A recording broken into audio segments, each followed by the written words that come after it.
Welcome, ladies and gentlemen, to another episode of your box office breakdown. Here, as always, is me, your host, Garret Neal, and this week we're taking a look back at the weekend of May the 12th, or the 11th, technically, through the 13th, and then we'll be looking forward to what is coming out this Friday, the 18th, / Thursday night, if you're into those Thursday night previews, as I enjoy usually, since I don't have class on Fridays. Woohoo! So let's get into it, and surprise, surprise, but Avengers: Infinity War still breaking records. Already just into week 3. That was kind of already just into week 3. That doesn't really make sense, but already in week 3. But still breaking records, probably will continue to. Made an additional $62 million this weekend, bringing its grand domestic total. As always, our domestic totals are brought to us by Box Office Mojo. Not really brought to us. That makes it sound like a sponsorship. It's not. That's just citing my sources. Because, hey, we're all about that here on Radio to Ball. So brings its total domestic gross up to $548 million, and the real splashes were overseas this week. But first, domestically, it is now the 8th largest domestic film of all time, just behind The Last Jedi right now at $620 million. So it's got 80. No, that's not math. Here we go. 70, a little more than 70 million to go to pass that. It'll get there eventually. But for anyone who was holding out that it was going to be number one in the United States, probably not going to happen for you, unfortunately. Worldwide, though, maybe a different story. Finally opened up in China this week, and man, did it open. Opened to the second largest weekend ever in China, at least if you're going by yen. Brought in 1.26 billion yen, which is around $200 million, and going by the local currency again, Fast 8 is number 1, or Fate of the Furious, at which came in at 1.35 billion, and at number 3, if you're curious, is the Chinese film Monster Hunt 2, all-time classic, which came in at 1.20 billion yen. Yeah, a little bit. Got to get into those exchange rates there. It's getting a little hairy. It's a lot of math for me. I'm not ready. But yeah, as I said, about $200 million opening for Infinity War. If you're going by yen, it is the second biggest all time. So, what does that do to its grand totals? I'll tell you. It became the first superhero film ever to cross the $1 billion with a B, $1 billion mark, and obviously now is the highest grossing superhero film of all time, worldwide at least. Still has not passed Avengers domestically. That'll be interesting to see if that happens. It's the 5th highest grossing worldwide film of all time, which it is so interesting to me, the difference between its domestic placement and worldwide, because I really thought this would be a film that would do a lot better domestically than it did worldwide. I mean, that was the case for Black Panther, and less so, but still the case for Avengers, which was about 40% domestic. But now, after the opening in China, Infinity War's only made about 34% of its total gross. in the United States, and it's now worldwide gross is at about $1.6 billion, which is just below that fourth place Jurassic World, sitting at 1.67 billion. And Infinity War, of course, takes out what was in that fifth place spot, which was the first Avengers, which is 1.5 billion.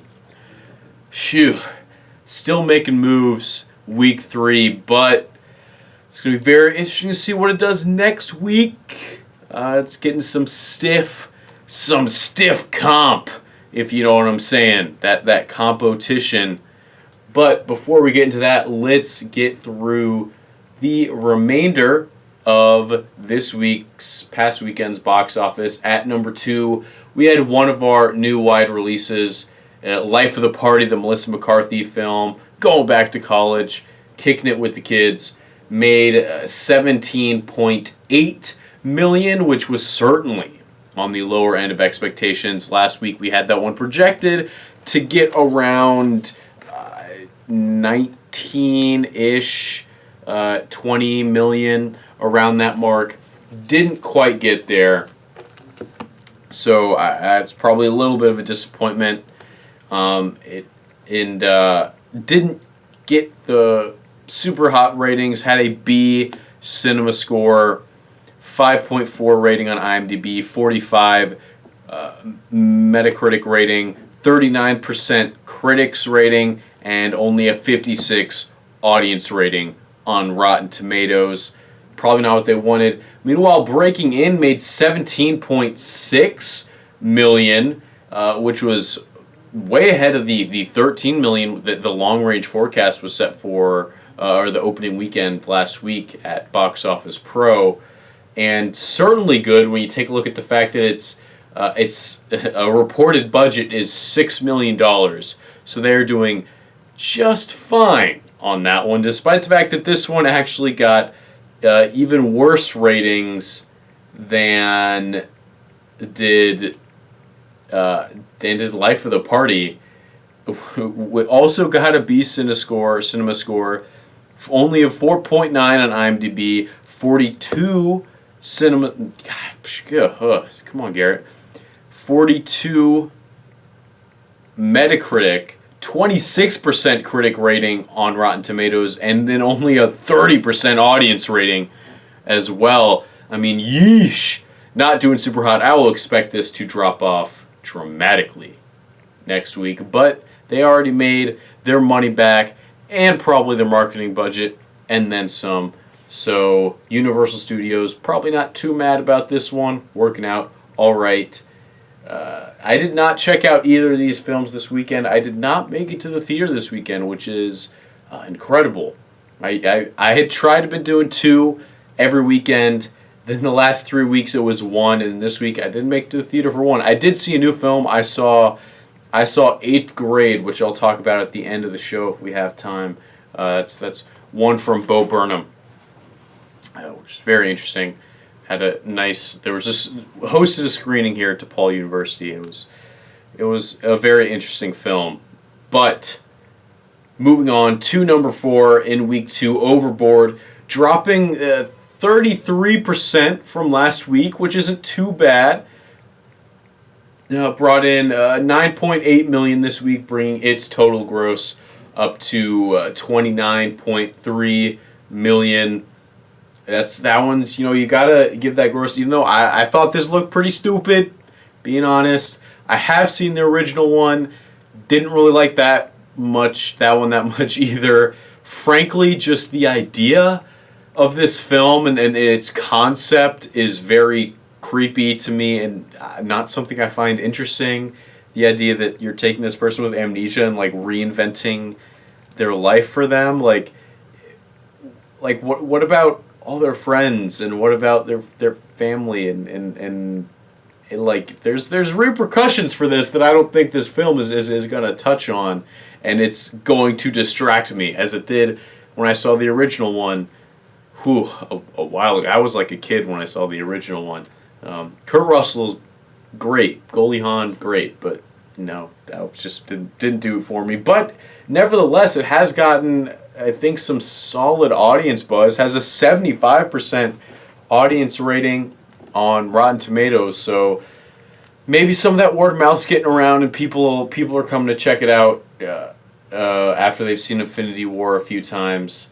So good on them. But you want to talk about really good holds and stuff that people are going back to see.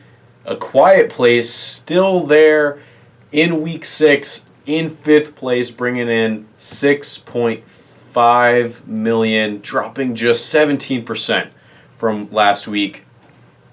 Its total gross right now, $169.6 million. Incredible stuff. I mean, especially just that $17 million budget. Like, wow. It's a great film. It's great to see that it's still doing well, hanging in there, in the face of everything.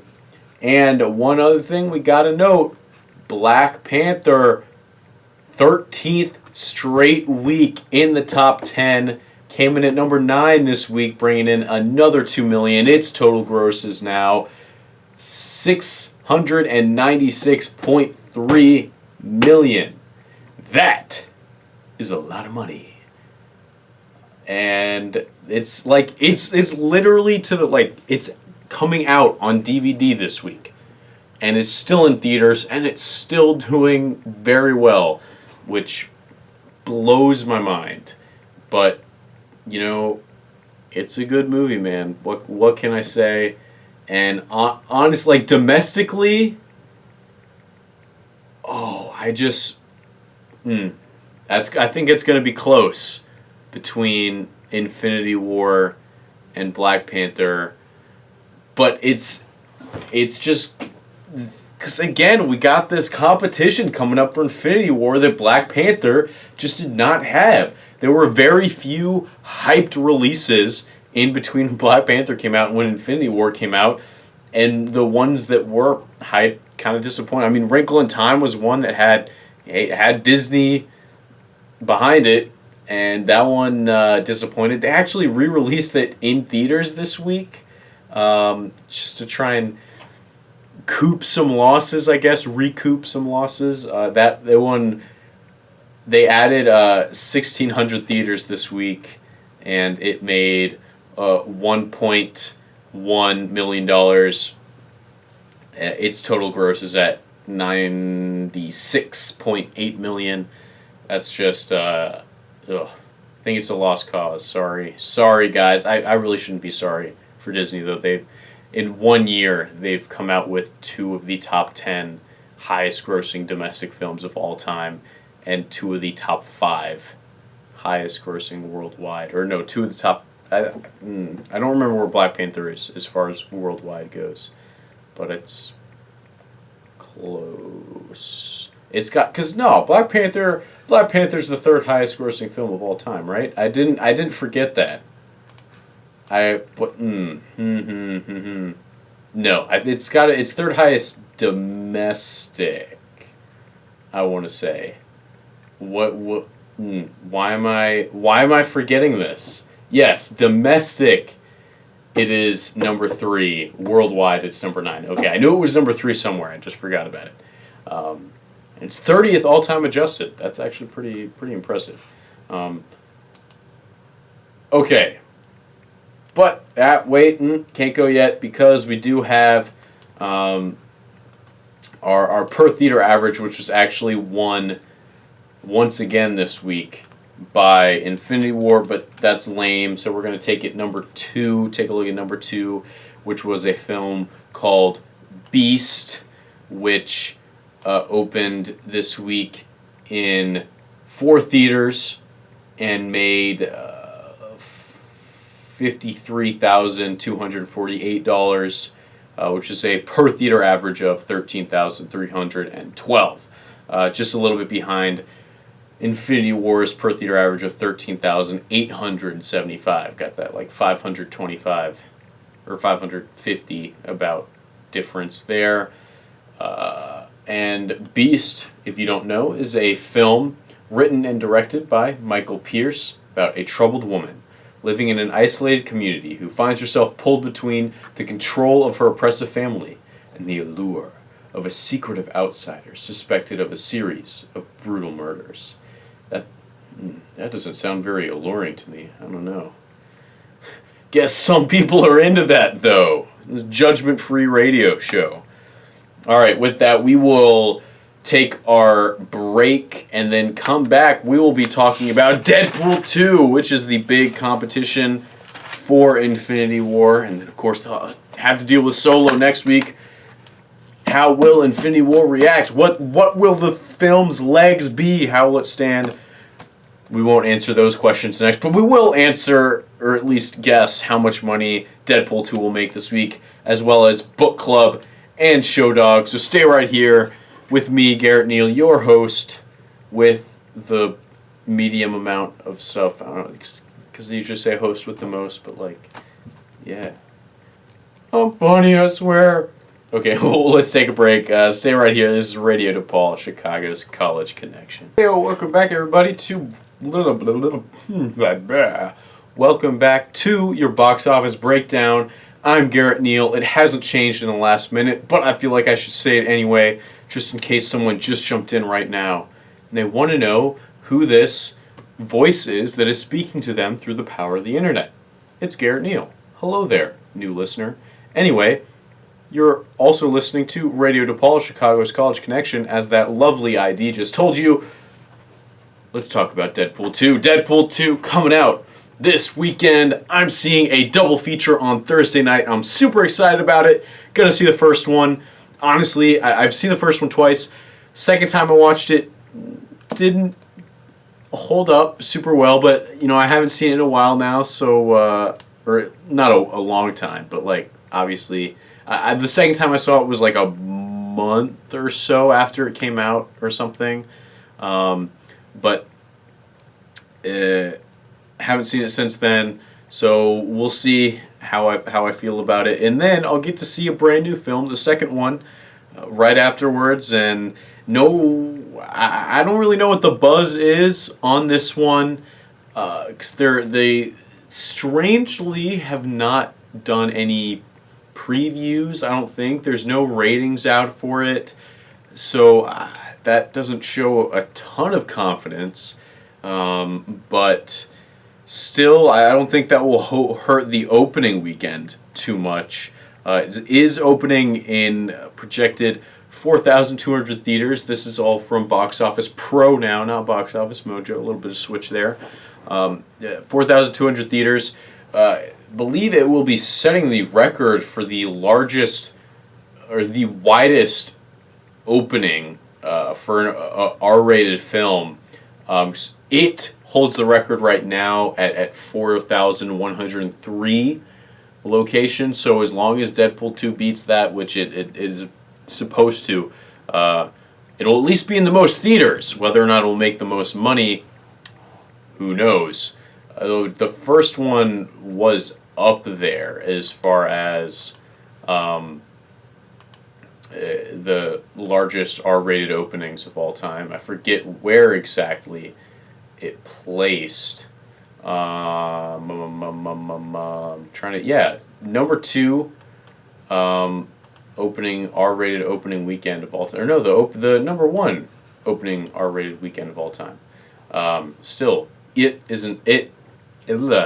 came in second place, but Deadpool, first one, still has the highest R-rated opening of all time, which was $132.4 million in 3,500 theaters. So now, second one's coming out in 4,200 theaters. It's like 700 extra theaters. Box Office Pro has that long-range forecast sitting at $133 million, so just over what the first one made. It is up 2% from last week, though, so it's heading in the right direction. Honestly, with that theater difference, I don't know. I mean, the first one definitely had a lot of buzz going to opening weekend, because I think they had some screenings, and there was getting some great feedback. And that isn't the case as much for this. I definitely don't feel like the hype's there a lot, but I wouldn't be surprised if it went over that 133 and headed up towards more 140-ish, especially if it does get some good reviews from those Thursday previews and Friday. It'll be very interesting to see what people say after the Thursday previews, because if it gets a good amount of buzz from that, people will probably get tickets for later in the weekend, because this isn't like Infinity War. If you heard good things about it and you wanted to buy tickets, you were kind of SOS. But this one, if you want to buy tickets, you can probably find them somewhere. You might have to take some bad seats depending on when you want to go, but the tickets are out there. The other thing to note is that the first one did open President's Day weekend in February, so it might have had a little bit of a bloated Sunday number, because most people wouldn't have had to go to school, certainly, or work, perhaps, that next day. So that might have added to the first one's weekend, so maybe that 133 that the second one is projected is more like a greater difference between the first and the second than it seems, because of what the first one did on Sunday. But still, I think it'll do decently more than the first one. So I'm gonna go like between 135 and 140 as my projection. But we'll find out next week. 2 other wide releases. The Book Club, which stars Diane Keaton and Jane Fonda, is a bunch of other people in this. This one's geared towards the older crowd. It does have Craig T. Nelson, the voice of Mr. Incredible, in it. So, way to go. He's got a film coming out in about a month. Very excited for it. The plot of this one is 4 lifelong friends have their lives forever changed after reading 50 Shades of Grey in their monthly book club.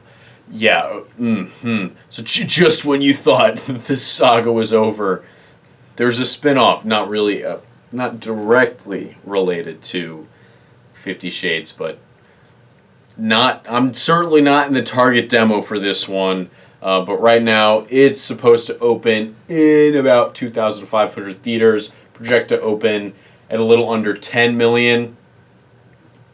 I don't really have any comps for this just because I started research too late and I didn't look. Sorry. But we got one more opening weekend with Show Dogs. This one is a talking dog film with Will Arnett, Alan Cumming, Stanley Tucci, Luda, and probably some of the... Oh yeah, Shaq's in this too. I forgot about that. All-star cast, talking dogs. Wow, it's a box office sure hit. Here's the rundown. Max, a macho, solitary Rottweiler police dog, is ordered to go undercover as a pimped show dog in a prestigious dog show, along with his human partner, to avert a disaster from happening. Not really interested in this either, and it's only projected to get around 8 million in 3,000 theaters, which would be strange. I would not be surprised if it got more than this, especially since trying to look for comps in this one I did try to. I couldn't find anything because everything that was a somewhat recent film that opened in anywhere close to that amount of theaters opened up with like at least 15. So, I mean, you gotta think this thing's gotta get 10 or like 12, right? I mean, even just based off like the people in the cast alone, I know it looks dumb, but I mean, it's got talking dogs. People love to see talking dogs, apparently. So I don't know. I just like 8 million in 3,000 theaters with like, yeah, with like the cast it has. That would blow my mind, but we'll see. Box Office Pro is the professionals. I'm not, so they're probably right. That's gonna do it. Sorry, didn't quite have time to talk about 8th grade, but I'm just gonna say, hey, read my review in the DePaulia. Hey, also, go see it when you get the chance. I think it's doing some festival tours right now, and then its full release is not till July, unfortunately. So you got some time to wait if it's not around you right now. But do recommend it. You can check it out. Come back next week when we get to see how Infinity War holds up against Deadpool 2. How well does Deadpool 2 do in general. Do people want to see Ludacris as a dog? All this and more next week on your box office breakdown. I've been Garret Neal, and you're listening to Radio DePaul, Chicago's college connection.